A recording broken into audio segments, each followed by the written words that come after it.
Bismillahirrahmanirrahim. Assalamualaikum warahmatullahi wabarakatuh. Oke, teman-teman sekalian, kita lanjutkan mengenai ini ya, mata kuliah farmasi fisika. Untuk temanya adalah melanjutkan yang kemarin, fenomena antarmuka dan tekanan permukaan ya. Yang pertemuan pertama kita farmasi fisika waktu kemarin itu.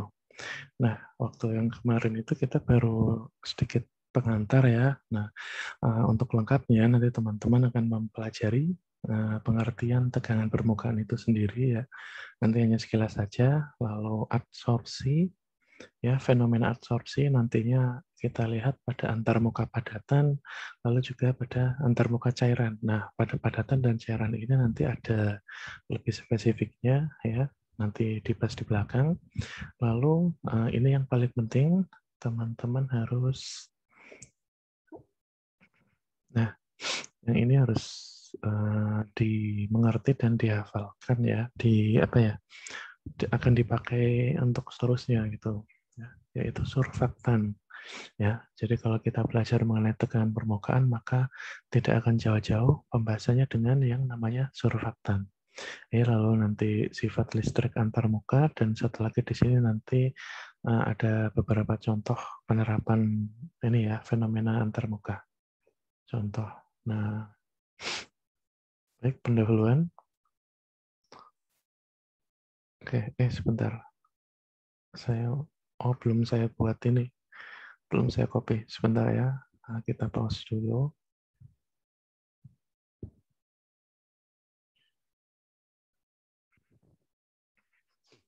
Ya. Oke, tadi saya sudah memperbaiki slide-nya ya. Nah, jadi apa yang akan kita pelajari ke depan, garis besarnya adalah seperti ini.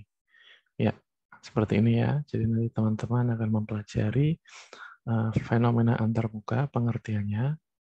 Ya, lalu fenomena antarmuka yang terjadi, kita lihat nanti seperti apa. Lalu surfaktan, itu yang paling penting. Lalu kemudian ada sifat listrik antarmuka, sekilas ya. Dan contoh manfaat fenomena antarmuka itu sendiri. Ya, kita masuk ke yang pertama. Ya, nanti kita akan bahas ini. Oke, kita masuk ke yang pertama.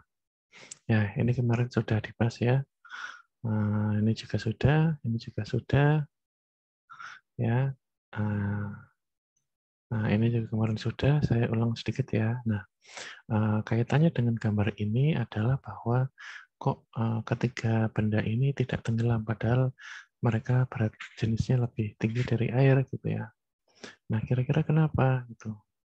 Nah, kalau yang ini juga benda padat ada belalang di kaki-kakinya kok bisa berjalan di atas air gitu ya. Padahal kan biasanya hewan harusnya tenggelam. Nah, kira-kira kenapa? Karena ternyata zat cair ini itu memiliki suatu lapisan sendiri di atasnya, yang membatasi antara air ini dengan permukaan udara. Nah, inilah yang kita sebut dengan fenomena antarmuka, bahwa antarmuka dari air ini memiliki suatu surface tension atau tegangan pada permukaannya yang menyebabkan seperti terdapat suatu lapisan yang membatasi antara air itu sendiri dengan udara luar. Nah, contohnya seperti ini ya, yang kayak para perenang sesaat hampir keluar dari air, ini masih terlingkupi oleh air ya. Nanti sesaat setelah ini, maka kemudian air ini akan terpecah dan perenang ini akan muncul ke permukaan gitu ya. Oke, jadi ini terlihat seperti membentuk lapisan di dan atau muka ini ya para perenang. Nah, lapisan inilah yang kita sebut dengan fenomena antarmuka yang membatasi antara air dengan udara. Air dengan udara. Kayak penjelasannya secara singkat bahwa yang pertama kita harus mengerti antara gaya kohesi dengan gaya adhesi. Oke, sebentar.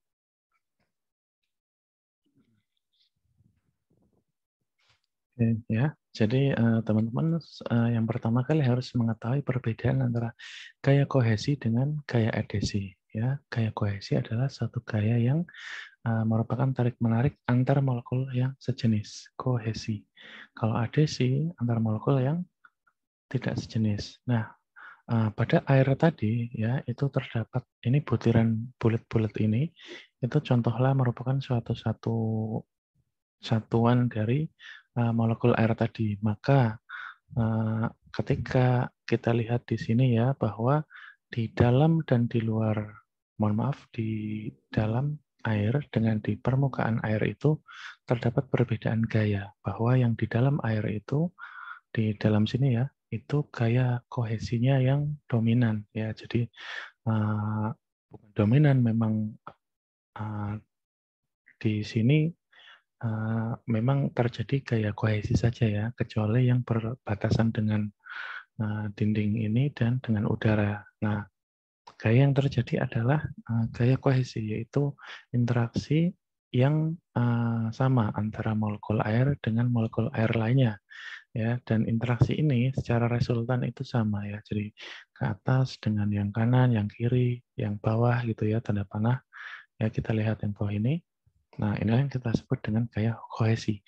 Sedangkan gaya adesi yang di atas itu ya, di permukaan ya, perbedaannya adalah kalau di dalam larutan atau di dalam cairan itu seperti ini, kalau di permukaan yang terjadi adalah terjadi dua macam gaya, yaitu gaya adesi, molekul air ini akan memiliki interaksi dengan molekul air di sampingnya, yang ini, kemudian di bawahnya, dan di sekitaran bawah ini ya. Nah, selain itu juga molekul air akan memiliki interaksi dengan udara luar. Nah, gaya kohesi di sini itu sangat jauh lebih besar dibandingkan dengan gaya adesinya. Ya, interaksi dengan sesama air itu jauh lebih besar dibandingkan dengan interaksi dengan udara. Oleh karena itu, gaya kohesi yang lebih dominan, jauh lebih dominan, sehingga terjadi suatu lapisan ya seakan-akan karena adanya interaksi sendiri antara molekul sejenis, ya molekul air ini, sehingga seakan-akan ada suatu lapisan yang membatasi antara lapisan di dalam sini, ya air dengan yang membatasi antara air dengan air ini dan air dengan udara luar. Ini. Ya, itulah konsep dari adanya tegangan permukaan. Ya, jadi ini pada prinsipnya sama yang kita bahas kemarin ya, yang kita jelaskan bahwa gaya kohesi yang terjadi itu jauh lebih besar dibandingkan dengan gaya adesi. Maka ketika kita letakkan suatu benda di atas di atas lapisan air ini, ya, maka dia dapat mengapung karena tertahan pada lapisan tersebut, ya. Nah, seperti ini ya. Jadi surface tension inilah yang menahan benda agar tidak jatuh. Itu. Nah, ini kemarin kita sudah bahas ya. Apabila uh, gaya itu atau mohon maaf, fenomena antarmuka ya, ketika kita hubungkan dengan udara ya, baik itu merupakan cairan atau padatan, itu kita sebut dengan tegangan permukaan ya. Nah, jika fenomena antarmukanya dua fase itu adalah selain dengan udara ya, contohnya cairan dengan cairan, cairan dengan padatan, dan padatan dengan padatan, kita sebut dengan tegangan antarmuka. Oke, seperti itu ya. Oke. Contohnya yang bawah ini ya, kalau yang kiri itu air dengan udara adalah tegangan permukaan. Kalau yang air dengan minyak itu adalah di sekitar sini adalah tegangan antarmuka. Karena keduanya tidak saling campur. Gitu ya. Oh iya, ini lupa saya garis bawah ya. Dua fase yang tidak saling campur kalau tegangan antarmuka. Kalau dua fase yang saling campur ya berarti tidak terjadi tegangan antarmuka. Nah, beberapa macam tegangan permukaan ya atau tegangan antarmuka ya, fenomena yang terjadi itu banyak kita jumpai ya dari dua fase yang berbeda ya. Di sini di tabel ini sudah disebutkan ya untuk fase 1 dan fase 2 ya, antara gas dengan gas gitu ya. Di sini tidak terjadi antarmuka ya. Lalu untuk cair dengan gas itu ya, maka permukaan cairan ini terpapar ke gas ya, kita lihat ya, seperti air tadi, gitu ya. Lalu ada padat dengan gas juga, permukaan padat inilah yang mengalami tegangan permukaan, gitu ya. Jadi di permukaan benda tersebut. Lalu untuk yang akan sering kita bahas adalah yang ini di dunia farmasi. Ya, ini juga ada, ya cukup banyak. Tapi yang paling kita akan banyak bahas adalah yang ini, yaitu interaksi antara cair-cair dengan cair dan padat di emulsi dan suspensi. Nanti teman-teman dapat kuliahnya. Oke, sebentar saya cek dulu. Oke, masih recording. Oke, lalu selanjutnya ya konsepnya itu seperti ini, singkat ya. Kalau teman-teman yang mau lebih rincinya, kita sudah sampaikan di kuliah yang pertama. Lalu ada juga yang namanya energi bebas permukaan dan koefisien sebaran. Nah, namun ini tidak masuk di RPS dan tidak disampaikan di mata kuliah ini. Nanti teman-teman yang ingin tahu tentang energi bebas dan koefisien sebaran nanti bisa belajar sendiri. Ya. Lalu selanjutnya pengukuran atau konsep dari tegangan permukaan ini itu maksudnya seperti apa?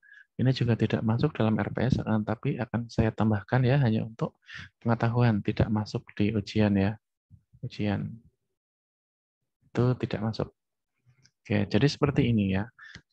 Ketika kita bicara mengenai fenomena tadi, maka kita juga harapannya bisa menjelaskan fenomena tersebut secara hukum fisika. Oke, jadi ini merupakan suatu fenomena fisika yang diturunkan dalam dunia farmasi. Tetapi konsep dari tegangan permukaan ini ya, ini lebih banyak dibahas di fisika, bahwa tegangan permukaan ini merupakan gaya ya, persatuan panjang yang harus diberikan sejajar dengan permukaan untuk mengimbangi keseluruhan tarikan ke dalam. Oke. Ya, analoginya adalah ketika teman-teman misalkan berdiri di tepi jurang dan memiliki suatu tali yang terikat beban di tali tersebut. Ya, maka ketika teman-teman menarik tali ini, ya beban inilah yang menjadi batas tegangan yang terjadi di permukaan tadi. Maka ketika kita menarik ya mundur seperti ini, ya ke atas seperti ini, ya maka hal itulah gaya yang kita butuhkan untuk mengimbangi tarikan ke bawah yang disebabkan oleh benda tersebut ya. Nah, ketika keduanya ini sama, tarikan kita ke atas dan tarikan kita ke bawah itu sama dengan ini ya, maka disitulah kita bisa mengukur tegangan permukaan ya. Jadi seperti ini, yang kiri ini ya, bahwa bukan, maaf ya. Nah, saya hapus dulu.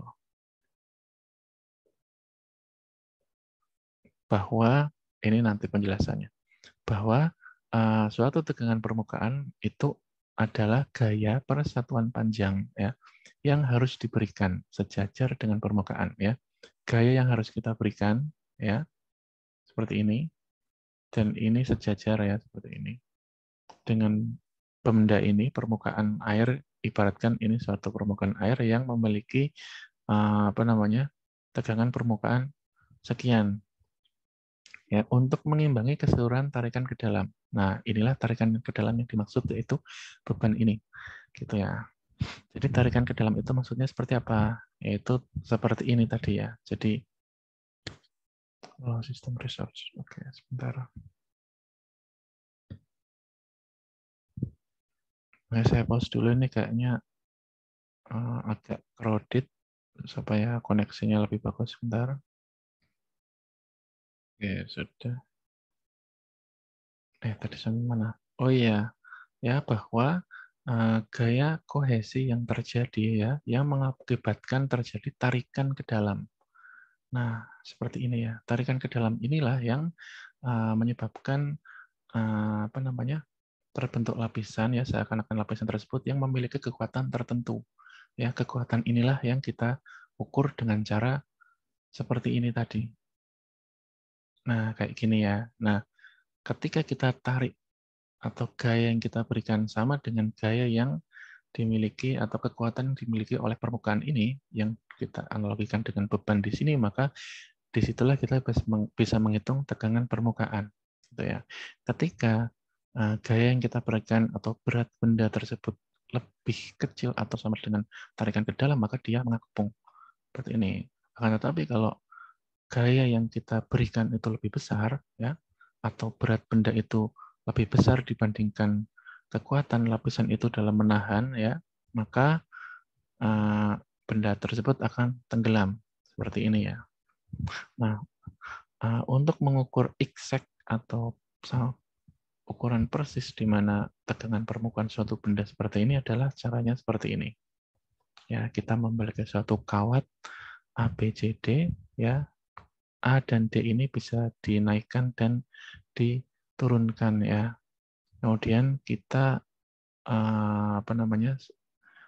lewatkan kawat ini di suatu sabun ya, lapisan sabun.